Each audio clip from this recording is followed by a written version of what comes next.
Hey guys, it's Teen here with another video. This time we're gonna do our review on WWE Survivor Series 2021. So as far as I know, as far as doing predictions and stuff like that, just real quick to go over. I'm not completely sure if I'm gonna do predictions anytime soon. And after this, because I'm really just trying to think if I want to keep doing predictions, but maybe if the views on my Survivor Series pay-per-view predictions will go up, I might still continue doing predictions. I might not. I don't know. Again, if you guys can comment down below if you want, if you still like the predictions and you think I should continue with them, or should I just do reviews from now on?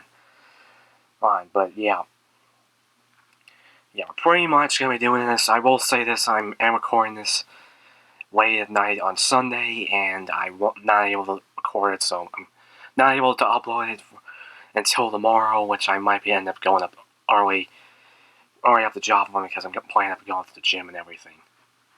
But yeah, so we got that out of the way. Hey, this is a review of Survivor Series 2021, and all I'm gonna say is this is kind of like a mix. This is actually a pretty good pay-per-view, but there are some things that have some problems with. I feel like Raw basically just won again, pretty much. On that, it's pretty much, and again, and there were just some issues here and there with some of the matches. There were just some problems with the choices that they made. But again, I'm not gonna go too much with it. But yeah, we're just gonna get right into it, and we're actually gonna start with the pre-show. No, but before that, Vince McMahon returned, and he brought the Cleopatra egg that was basically that used in the Red Notice movie that stars The Rock and Ryan Reynolds, which I actually might watch. I haven't had Netflix. I haven't been on Netflix for months now, so I think I might install that again on my phone. Again, it's just been a little hard to keep so many apps on there because again, I have a crappy phone. I'm still working with an Android phone and everything. And basically, someone stole the egg, and basically they're gonna be joining Raw and Smackdown Superstars gonna be on Raw tomorrow to figure out who stole it. And I don't even know what to think about that. It's just completely dumb. I don't know why they bring the movie stuff in. Again, I'm just gonna guess Ryan Reynolds stole it. Maybe even R-Truth. I don't know. Who knows? Let's just get on with the review and start off with the pre-show. So the first match on the card that he did is actually on the kickoff, and it's the mid-card champion versus champion match with the United States champion Damian Priest taking on the Intercontinental champion Shinsuke Nakamura. And before I get into this, I'm gonna say a few things. Why is this on the pre-show? Again, number one, why is this on the pre-show? Why isn't the Battle Royal on the pre-show? Or they could have sticked like another match on the pre-show. I don't understand what the heck are they thinking. I really don't know why they put this in the pre-show. I won't even mind the Rock Anniversary Battle Royal thing, 25-man Battle Royal thing going on, but I don't even understand.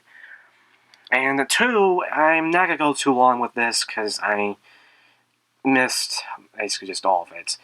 It was acting all my Peacock app was acting all types of weird with being a little bit lagging, and it happened like a few other times. I don't quite understand what's going on with the app. I might have to uninstall it and then reinstall it. I don't know. It just doesn't make any sense to me. So I did miss much of this. Also doing my Damian Priest figure review. So that's another thing. But I didn't know it was. I basically just did it too late. I should have just done this the review earlier in the day. But I don't know. And plus I was watching Law and Order SVU. But again, not the point. But as far as the stuff I did saw, it was just completely even if I missed some of it, I can even tell this was a back and forth matchup. And Damian Priest almost won by playing the triangle hold on Shinsuke Nakamura, but then Rick Boogs basically basically did a guitar solo on his guitar and basically just Damian Priest lost his temper and just went after him, breaking his guitar, smacking him in the face with, and then smacking Shinsuke Nakamura in the face with it, and basically got disqualified. So Nakamura wins, get 1 point to Smackdown. This isn't what I predicted, and I didn't predict that this would be on the pre-show also, but yeah, I don't even know what to think about this. I felt like they just gave a reason for SmackDown to win. I don't completely understand. Of course, this kind of now looks like that Damian Priest might be a heel, but I don't know. Believe me, I don't completely understand it. I'll never.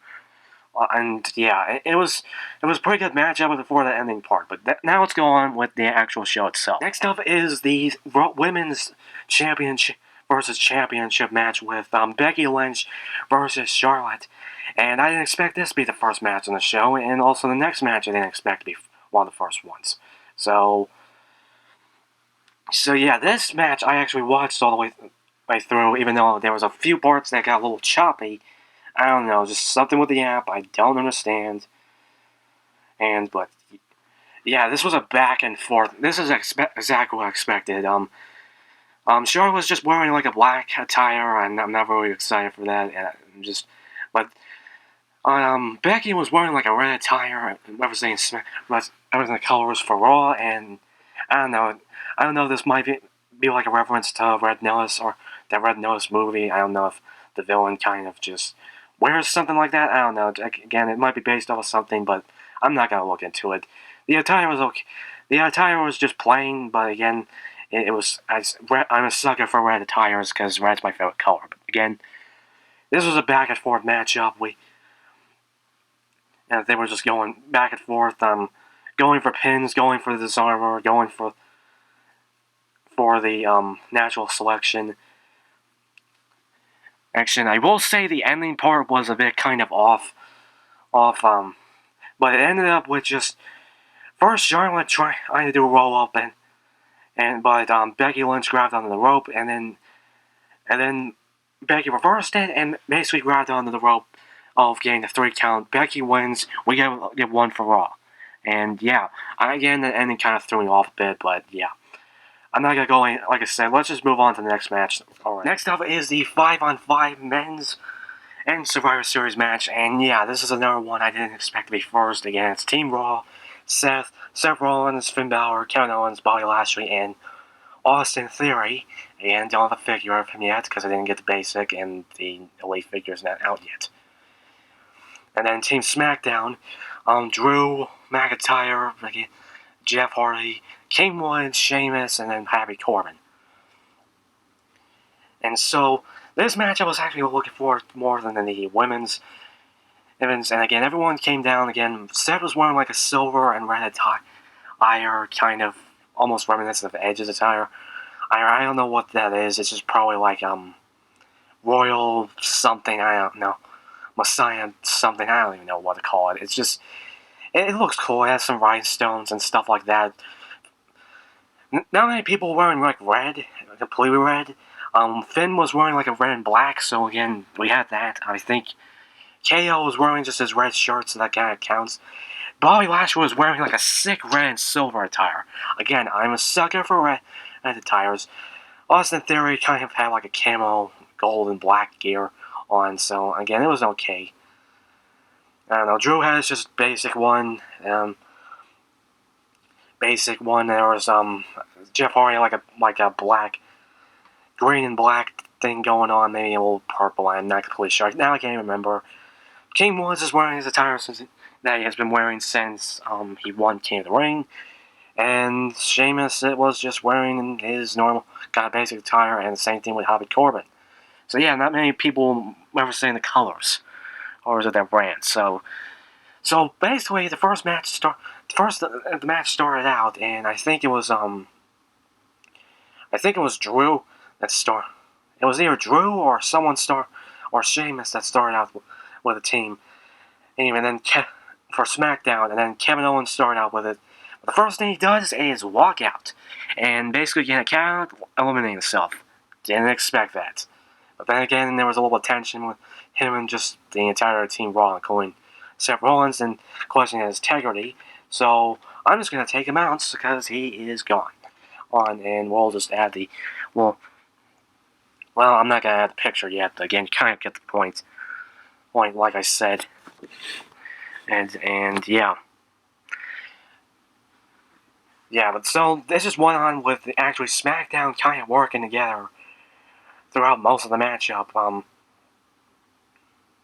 Happy Corbin got eliminated by Finn Balor, I think, from the coup de grace. King Woods got eliminated by Bobby Lashley with the Hurt Lock. I can definitely remember that. He's just throwing it around like a rag doll. Oh, and I think he actually just got basically just passed out for that. Both Drew and Lashley actually got eliminated both by countout because they just went brawling on the outside and then getting thrown over the barricade. So yeah, both of them were gone. On Drew did do a Glasgow kiss to Seth Rollins before he left. Again, you kind of expected that, so I'm not gonna say I'm surprised there. So, there was just that. I'm just running through like the eliminations so we can move on. I feel like I went on long enough of this part. Sheamus got surprisingly eliminated by Austin Theory. Well, Sheamus eliminated Finn Balor, and then like Austin Theory. Austin Theory actually surprisingly eliminated Sheamus, and Austin Theory actually lasted longer than I expected. I expected him and Happy Corbin to be eliminated first, which Happy Corbin did eliminate first. But he eliminated Sheamus, and he basically just threw out both both Austin Theory and Jeff Hardy before he left. Again, since they're not really on a team. Jeff Hardy eliminated Austin Theory with the Swanton Bomb, and he's basically just got a classic bout with these two. Again, we got the Twisted Face on the Seth, but and Jeff was going for a Swanton Bomb. Seth got the knees up, and he basically, and then it was just stomp 1, 2, 3, and that was it. And yeah, this match was a mixed bag. I didn't expect Kevin Owens to be eliminated first. I didn't expect him to walk out. That's kind of like a surprise thing, like last year with Seth just sacrificed himself. But yeah, again, this was a mixed bag, but it was still pretty good, even with the fight between Jeff and Seth. Raw gets another win, and let's just move on with the next match. Is the tag team champion versus championship match with RK Bro and the Usos. And yeah, I just got one Smackdown Tag Team Champion. I just didn't feel like putting both on there, so you get the point. I forgot to get the renders last night, so you're dealing with the little stand again. I really do need to get a Jey Uso figure, and heck, I might even just get a Jimmy Uso and just put it on the figure. I don't even care. I don't know. I might even get like the older elites and just put the new head sculpts on. I don't know. Believe me, I don't know. I'm talking about their first elites as far as their new attire. The ones after when they went heel and everything. But yeah, this match was pretty good. Again, this was actually expected, as good as I expected. Again, both teams just going back and forth. Matt Riddle just proving how much of a badass he was. On just fighting on both the Usos alone. Also, RK Bro basically debuted a new theme song, entrance music, which is pretty good. It's kind of like a mixture between the two. We had voices, and then Matt Riddle's entrance music, which I'm forgetting what the name is, but I think it was just Bro. But yeah. I was literally expecting the Usos to win this, but surprisingly, RK Bro makes the win. When it just took one RKO out of nowhere from Orton onto, like, I think Jimmy. But yeah, I didn't expect this, and I predicted the Usos to win because that would be the crack in the armor for RK Bro and leading up to a feud, but I guess not. I don't know when they'll be, maybe with next pay-per-view. Also, they also showed the promo for the next pay-per-view, as far as the WWE side of thing. I know they showed the NXT War Games because they dropped the NXT TakeOver name on any side point. But yeah, we have Day 1, the worst pay-per-view name ever. You guys even have to grade. They should have brought back New Year's Revolution. I don't understand. So they're gonna have it just on the basically just January 1st, on Saturday, and then the next one's gonna be Royal Rumble in St. Louis. Hopefully, I get to go there. I don't know. I'm hoping. Again. But yeah, let's move on. And next up is the 25-man Rock Battle Royal thing that they just kind of threw in here for some apparent reason. I think they just needed a dual brand Battle Royal and everything. And like I said, and I can't even remember who was in here again. There was just like a bunch of things going on in this match, and I didn't even watch completely through because again I wasn't really excited for it. Sami Zayn got thrown out by I think Omos or someone, I don't know. He was thrown out. He was eliminated. AJ Styles was eliminated thanks to a interference by Paul Cruz because Commander C's was like playing tug of war with AJ Styles. Well, him and Omos was playing tug of war with AJ Styles. I don't know. I can't even remember Cedric, and I think I don't even know who got thrown out. But like Sullivan Benjamin and Cedric Alexander. Chad Gable got thrown out by I don't even know. You know what? I'll just get to the end. I'll skip to the end. And almost also eliminated both the Dirty Dogs, Alex Dolph and Ziggler and Roode again. I don't know. It just came down to the Street Profits, Ricochet, Cesaro, and Omos, and Omos won. Again, I'm not even going over this too much. I missed a lot of it.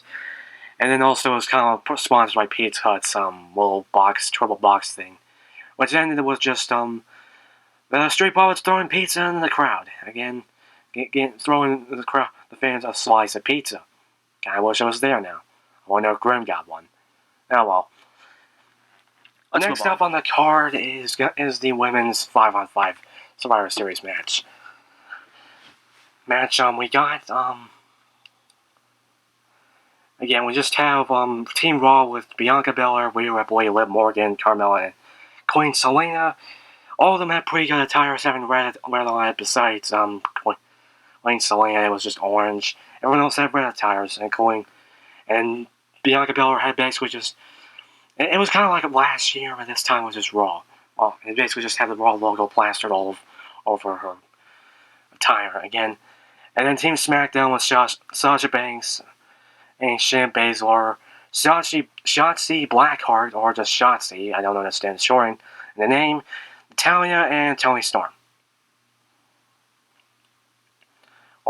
So, as far as the go through this match, again, it was pretty good. Again, it was just kind of like a fast-paced type thing. It actually wasn't fast. Again, it was just. Again, the most of them actually took longer. It was just kind of like more standouts than the Fast and Furious of last year's Survivor Series matchups, with just Raw having a clean sweep and everything. But yeah, first Carmella got eliminated because she was worrying about putting on her mask, which was the dumbest idea ever. I don't completely understand it. And like I said, and I'll never understand it. Queen Selena got eliminated by Toni Storm. Also, again, I think it was by a roll-up or I think something. I don't know. I can't exactly remember. Liv Morgan eliminated Toni Storm, which was surprising. And Sasha Banks eliminated Liv Morgan. I'm not really surprised there. Rhea eliminated. Rhea was eliminated by Shayna Baszler after a knee strike.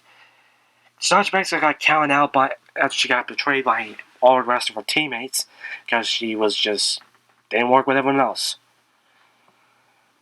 Like I said. And then Natalya got eliminated by Bianca Belair. They had by a roll-up, I think. And yeah, Bianca was just going through everyone else. It just Shayna Baszler eliminated Bianca, and then Shotzi was eliminated by Bianca after a kiss of death. And yep, Team Raw wins. I kind of expected SmackDown to win. Actually, I predicted Raw was going to win. So that's I actually got to win this time. I think I also, again, I predicted right for the women's champion versus champion match, and then also the Actually, no, I think that was the only one. The rest was just kind of unexpected. But yeah, Raw wins this. Now let's just move on to the. And then finally, the main event after who knows how many promos and things like that, and stuff on the other things. We're finally on to our main event for the champion versus championship match. The WWE champion Big E taking on the Universal champion Roman Reigns. And yeah, this match was just so good. Probably just match of the night. No, yeah, I'm just gonna say it was just a back and forth, dragging out brawl. Again, both of them just basically just took center stage with this match. While Roman was just wearing his usual attires and with the black cargo pants and everything, and the red gauntlets.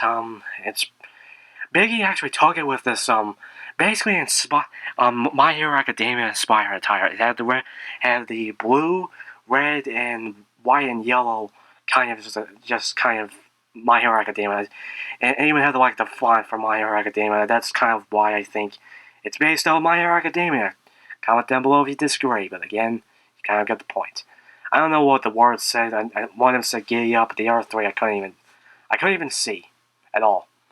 I couldn't even get a shot where I can actually see the words that were on the singlet. But again, kind of hope they make that in action figure form. Hopefully, but on the plus part, we just had back and forth from both of them, already hitting Superman punches, 2 spears, an apron spear, a suicide spear from Big E, and also a homage for a rock bottom from Roman Reigns, because again, The Rock is his cousin, and then 25th anniversary of The Rock debuting in WWE Survivor Series. It kind of just basically the people splash, because he did the whole. He basically just started out with the. Well, it basically just started. It was basically just hip shaking thing was basically the people's elbow thing. It even did the big run. But yeah, we just had some shout-outs to The Rock, but yeah, ultimately it just led up to Roman winning with a stomp to the leg and a spear. So yeah, I basically predicted Raw for this match. I should have just picked Roman. I don't know at this point. So that's basically it. That's basically our last WWE pay-per-view. Well, last WWE kind of side centered pay-per-view and now involving NXT with War Games and everything. Since they actually canceled TLC and they're gonna have a New Year's Day pay-per-view called Day 1. Again, worst pay-per-view name ever. Why couldn't they bring back New Year's Revolution? I'll never understand it. But yeah, besides that, it's going to be starting Royal Rumble and then WrestleMania season yet again. Hopefully I get to go to WrestleMania. Hopefully I get to go to Royal Rumble. That's all I'm saying, because WrestleMania's in Dallas and Royal Rumble's in St. Louis. So hopefully that'll happen. I don't know. But overall, I just think this was a pretty good pay-per-view. Again, better than I thought it would be. Again, there were some issues here and there, like the mid-card champion versus champion match being on the pre-show, and then the way that ended. A few other things that I didn't expect that I kind of wanted. I think RK Bro winning, I don't understand completely that, but again, it didn't hurt. It didn't was bad or anything, and for them winning. But yeah, again, it was a pretty good pay-per-view. Roman winning does. And while I predicted Big E to win, I still like that Roman win. It just improves his dominance over everyone. But yep, that's pretty much it for my review on Survivor Series 2021. And yeah, we're pretty much done. Now we're just gonna I'm gonna get out of here. It's already late enough as it is. I'm probably gonna start editing it before the end of the night, before I go to bed, and then get export and everything. But yeah, that's pretty much it. Like I said. Remember to like, see, comment down below what you guys think of this pay-per-view in general. Do you think there were some issues? Do you think it was okay? Anything like that? Remember to subscribe, tap the bell. More videos coming soon. Like I said, more wrestling videos and stuff like that. And this is Isaac the Team, the Golden Wire. We're kicking out of here.